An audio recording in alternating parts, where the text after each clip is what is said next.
qual é o intuito do Atlético em Sul-Americana e em Copa do Brasil? Obviamente, né, tem um peso, claro, o título da Copa do Brasil, o título sul-americano em termos de ranking, mas obviamente também é a vaga da Libertadores do ano que vem. A gente sabe que o Campeonato Brasileiro, do jeito que tá, não sobe, desce danado, 2 lá na frente, não sei o que, a gente não tem nem noção de como é que vai ficar essa classificação. Então vamos lá, gente. A Copa do Brasil é o caminho mais difícil, mano, pro Atlético chegar à Libertadores, mais difícil que o brasileiro. Você acha mais difícil que o brasileiro? Eu acho que é mais provável você ficar num G6 do brasileiro do que ser campeão da Copa do Brasil. Então vamos ver isto, porque nós temos uma arte aqui com os últimos 6 anos. Qual foi a pontuação das equipes que ficaram em 6º lugar, que é mais ou menos o cálculo aí para que você seja, então, um dos integrantes da Libertadores do próximo ano, tá? Em 2019, o São Paulo foi o 6º com 63 pontos. Em 2020, foi o Grêmio, 59 pontos. Em 2021, o Bragantino, com 56 pontos. Em 2022, o Atlético Paranaense, 58 pontos. Em 2023, de novo, o Bragantino, 62 pontos. Em 2024, o São Paulo, com 59 pontos. Dentro disso aqui, ó, a média, mais ou menos, aí os matemáticos da UFMG acham que 59 pontos é mais de 94% de chance de que você esteja na Libertadores da próxima temporada. Então, não tem assim, o número mágico, vamos dizer assim, seria entre 59 e 62 pontos para que você tenha essa vaga. É ponto pra caramba. É bom dizer isso, né? Ponto pra caramba. Seria mais ou menos aí a 6ª posição. É muita coisa, né, Lélio? Olha, é muita coisa. É pela média que você fez entre 39 e 42 pontos. Exatamente. Tem que fazer, né, mais, né? Exatamente. Uhum. Então, isso tá valendo pra Cruzeiro também, tá, gente? Lógico. Pra todo mundo que tá aí no Campeonato Brasileiro. Hoje a diferença do Cruzeiro com o mesmo número de jogos para o Atlético é de 4 pontos. Isso. Né? E o Atlético, neste momento, inclusive, dentro do Brasileirão, o time com o maior número de jogos invicto aí na competição. Mas é a maior invencibilidade nesse momento. Mas vamos ver, é muito ponto, é muito equilíbrio e agora entra um outro fator determinante. É um outro campeonato, porque as equipes, algumas delas vão vir modificadas, com reforços, enfim. E daqui a pouco vira o turno, o segundo turno fica ainda mais difícil, viu, Dimara? Exatamente. Ô, Daniel, por que a gente está fazendo isso? É para que todo mundo vê, né? E já que a gente vai estar com rodada de brasileiro no outro, sem ser o próximo final de semana, no outro já, é para entrar com os olhinhos bem abertos, pezinho bem no chão e saber que precisa pontuar. Assim. É muita coisa ainda. É muito ponto e tem muito jogo ainda, né? Exatamente. Vamos ver como é que vai todo mundo voltar, né? E tá com uma curiosidade muito grande. Como é que vai voltar essa turma que tá lá no Mundial? Alguns que estavam, né? Outros estão ainda. Como é que vão se reorganizar os times que estão lá embaixo, precisando, parando de patinar um pouco, se recuperar. O próprio Cruzeiro vai manter o embalo, o Atlético vai contratar, até agora nada, né? Uhum. Então, realmente é muito ponto. Agora, é o Campeonato Brasileiro, né? Quando você entra no Campeonato Brasileiro, você mira o título. O que vier de Libertadores é lucro.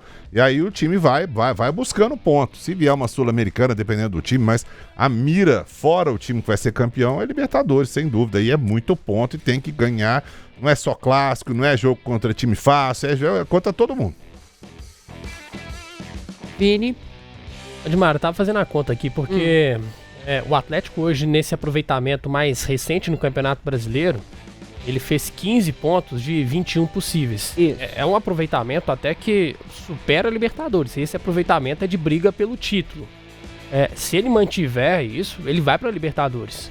Só que a gente tá falando agora de uma sequência que vai ser difícil. A gente daqui a pouco vai trazer aqui, por exemplo, o calendário de julho. Esse campeonato a gente tá dividindo ele praticamente em 3 turnos, né? Sim. Porque agora teve essa pausa, ainda tá no primeiro turno, mas é como se fosse uma retomada. E diante de 3 competições pro Atlético, no caso. Gerir isso vai ser muito complicado. Por mais que tenha o período das férias para encher o tanque, pro time recuperar fisicamente, mas vai ser um desafio gigantesco para um elenco que não é tão farto gerenciar 3 competições. Não, e a gente colocou isso aí da questão da Libertadores, que vale também a mesma conta para o Cruzeiro, para o pessoal ver que se sair fora de Copa do Brasil e de Sul-Americana, é isso aí que vai enfrentar. É essa pontuação aí que vai ter que ter num campeonato que até agora tem se mostrado, né? Exceção aí de quem a gente sabe que é possível deslanchar e subir aí, que é o Flamengo e o Palmeiras, o restante é um bololô danado. Né? O próprio Cruzeiro hoje é vice-líder do Campeonato Brasileiro, né? E o Cruzeiro tem uma competição a menos a se disputar do que o Atlético, né? O Cruzeiro não tem a Sul-Americana. Então, a gente vai começar a ver assim, os times que vão saindo das competições, vão se dedicando mais ao brasileiro, né? Tem tudo isso que tá rodando. Tá aí a classificação do brasileiro, vocês estão acompanhando aí na tela também. Mara, o Atlético nesses 7 jogos, ele teve 71% de aproveitamento no Campeonato Brasileiro. O Flamengo, que é o líder, ele tem 72% de aproveitamento. Você vê como é que tá. Esse recorte, o Atlético, ele briga com o Flamengo pelo título. Mas é óbvio, né, que tiveram tropeços... São números, né, gente? Números, não lógico. quer dizer se o Atlético vai manter sim. isso, é outra história. Eu acho muito difícil que mantenha. Eu não acho hoje que o Atlético seja um candidato ao título. Eu acho que o Galo é candidato à vaga por Libertadores. Então, gente, é isso aí. Agora, para completar todo esse nosso levantamento, né, de hoje, vamos lá o mês de julho do Atlético pra gente, porque aqui vai ter uma definição da situação do Atlético. Aqui a gente vai entender o que o Atlético vai ter na sequência da temporada aí. No que o Atlético vai estar envolvido. Porque essa situação, coloca aqui na tela para mim, essa situação vai definir, esses jogos de julho vão definir a situação do Atlético. A gente tem, então, Vini, primeiro o brasileiro, né? Eu tô considerando esse mês de julho o mais difícil do Atlético no ano. Pelo nível de enfrentamento, pelas decisões, né? Também. Um jogo em casa, né? Um jogo em casa. São 6 jogos, apenas um em casa. Bem observado, Seabra. Olha só, o Atlético retoma no Brasileirão dia 12 contra o Bahia, fora de casa. Aí no dia 17 tem o Bucaramanga, fora o primeiro jogo da Sul-Americana, dos playoffs. Aí já tem o Campeonato Brasileiro de novo, nada mais, nada menos do que o Palmeiras, no dia 20, no Allianz Parque. Aí o jogo da volta contra o Bucaramanga, o único jogo em casa, no dia 24 de julho. Depois disso, o Atlético enfrenta o Flamengo 2 vezes consecutivas. A primeira pelo Brasileiro, no dia 27, e depois o primeiro jogo da Copa do Brasil, no dia 31. Aí só em julho, tá, gente? Só em julho. Aí eu queria ver, assim, a opinião de vocês, qual é a projeção que vocês fazem para esse período? Porque, olha só, contra o Bahia, eu acho que é um jogo equilibrado, mas também o Galo não é favorito. Contra o Bucaramanga, sim, o Atlético é favorito, acho que nos 2 jogos tem tudo para passar. Mas depois disso, o Galo, para mim, não é favorito contra o Palmeiras e nem nos 2 jogos contra o Flamengo. Então é um período, assim, dificílimo. Se o Atlético sobrevive bem a este período, a esse recorte, eu acho que sai com muita moral. E é engraçado, né? Porque se a gente pegar... Claro que tem um jogo de volta ali, mas o mês de julho pode definir muita coisa do ano do Atlético. Pode. Imagina o Atlético eliminado pelo Bucaramanga e toma, sei lá, 4-0 do Flamengo lá no Rio. Acabou a Copa do Brasil e acabou a Sul-Americana. Aí pega Palmeiras e Flamengo pelo brasileiro ainda. Claro que nós estamos falando aqui de uma projeção pessimista. Eu acho que não vai acontecer isso.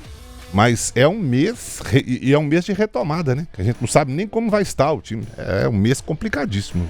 Ô, Lélio, então vou começar com você. Vamos fazer uma projeção aí. Qual que é a sua projeção? O Vini já falou a dele e a ideia disso aqui é fazer a projeção mesmo. Vamos lá, Bahia, você acha que o Atlético é favorito? Não, porque o Bahia jogando lá em Salvador, aliás, o Atlético já não vence o Bahia lá há um bom tempo, né? E a gente tem que se lembrar que talvez que a última vitória do Atlético lá tenha sido justamente, né, quando ele foi campeão brasileiro em 2021. Ou seja, tá na hora de voltar a vencer. Por que não? Né? Então é um jogo, dá pra vencer. Sim. Então esse aqui... Gente, nós estamos fazendo isso porque os treinadores fazem isso, tá? eles colocam assim, esse aqui pode ser um empate, esse aqui pode ser uma vitória, e eles fazem essa projeção. Na projeção realista, eu colocaria 1 ponto pro Atlético. Você acha que o empate? E você, Dani? Eu também acho que numa projeção aí equilibrada nesse momento. O Bahia hoje é um time que não tá brigando lá em cima, tá todo investimento e tal. Se não me engano, tá invicto em casa nesse Brasil. É bem complicado, eu também colocaria 1 ponto aí. E aí vamos para este jogo da Sul-Americana com o Bucaramanga, esse jogo fora, né? O jogo lá. Você tem uma projeção para esse aí, Lélio? Pensa o quê? Ô, Dimara, boa pergunta. Porque eu não conheço nada de Bucaramanga. Eu também não, mas eu sempre, eu como técnico, se eu fosse, né, eu sempre acreditaria na vitória, sabe? É um jogo que, se você tem que estudar, com sinceridade, eu não vi nenhum jogo desse time que chegou a vencer o Racing, só para lembrar. Sim. Ou seja, fácil, não é. Então... como esse aí é mata-mata, talvez você busque um empate para decidir em casa. Pode ser uma saída também, né? Você como treinador, o Daniel Seabra, você veria como esse jogo? Para mim, um empate. Fora lá. O Atlético vai lá, busca um empate. Não é jogo fácil, é deslocamento, é complicado, tem uma logística, né? Por mais que a gente... o time do Bucaramanga... Gente, não é assim, né? Não vai lá passear. A gente tem visto isso ao longo do tempo. Então, vamos com calma, né? Eu acho que o Atlético aí busca um empate para depois decidir. Aí sim, na Arena MRV, tem que ganhar. E esse Palmeiras e Atlético fora de casa, né? O Palmeiras que a gente viu aí brilhar nesse Mundial, né? Por tudo que fez e tudo mais. O time que tem, o treinador que tem. Tá voltando aí do Mundial, eu diria, bem por cima mesmo. E esse aí, Lélio, treinador, colocaria o quê? Olha, o Dimar, é outro jogo que dá pra vencer também. Você viu o Inter de Miami? Sim, claro. E porque é o jogo que jogador gosta, desculpa, mas é assim. Então, de repente, o Palmeiras pode estar desmotivado e o Atlético com a motivação lá em cima. E assim, então, pra mim também, sabe? Aliás, eu já definindo bem, pra mim o Atlético ele pode vencer qualquer adversário, dentro ou fora de casa, jogando bem, motivado, bem escalado, o time bem treinado, ele tem condição de vencer qualquer um em qualquer lugar. A minha opinião é essa. E aí tá valendo pra todos esses Todos os jogos. E você, Dani? Não, eu concordo em parte com o Lélio. Eu concordo sim que o Atlético tem time pra buscar. Mas nesse momento, numa projeção realista desse mês especificamente que nós pegamos, que é um mês bem complicado, para mim um empate aí no Allianz Parque. Pois é. Aí tem o Bucaramanga de novo, aí em casa. Em casa a gente sabe, né? Não tem outra forma, né, Vini? Não dá pra... não tem história. Aí tem o Flamengo, o primeiro jogo pelo Brasileiro, jogo no Rio de Janeiro. Flamengo também, que vem aí do Mundial, também teve uma ascensão, também ganhou dinheiro, fica meio confuso porque o próprio Flamengo arruma as confusões dele, mas em campo a gente sabe que existe uma rivalidade enorme. Então esse jogo aí pra mim, eu não sei o que pode acontecer. E você, Daniel? Pra mim, 2 empates aí. Você acha? Sim, eu acho que sim. No jogo do Brasileiro e na Copa do Brasil, o jogo de ida. Porque aí depois tem um jogo de volta na Arena MRV. Aí eu acho que a coisa, se o Galo traz um empate para a Arena MRV, aí o negócio fica mais... eu ia usar a palavra tranquilo, mas não fica tranquilo. Fica mais acessível, vamos dizer assim. O Galo aí tem mais possibilidades jogando em casa, com a sua torcida, sem aquela confusão toda, né, do ano passado e tal, preferência, né? Mas aí sim, para mim um empate no Brasileiro aí no Maracanã e também um empate na Copa do Brasil para decidir em casa com uma certa tranquilidade. Então se a gente pegar aqui os jogos só do Brasileiro, Bahia, Palmeiras e Flamengo nesse período de julho, de acordo com o Seabra, o Atlético faria 3 pontos. 3 pontos. 3 empates. Eu acho que se o Atlético fizer 4 pontos de 9, tá muito bom. Muito bom, pela dificuldade dos adversários. Mas não tem como fazer 4 pontos aí não, Vini? Como não? Ué, são 3 jogos, velho. Pode você empata um e vence o outro. Tudo bem. Aí você tá computando uma derrota aí. Uma vitória, um empate e uma derrota. Tem razão. Eu acho que seria, assim, excelente. É lógico. Forte números... a matemática, viu, Vini? Não, eu também, você falou isso, eu me confundi também. Falou assim, meu Deus, o que eu pensei errado? Eu tô viajando, não. Claro que Como tem uma... disse Vanderlei Luxemburgo, pontos corridos, a vitória é melhor do que você empatar 3. Gente burro, que não sabe fazer conta aqui. Mas não, vamos de Vanderlei Luxemburgo, foi o raciocínio dele ali.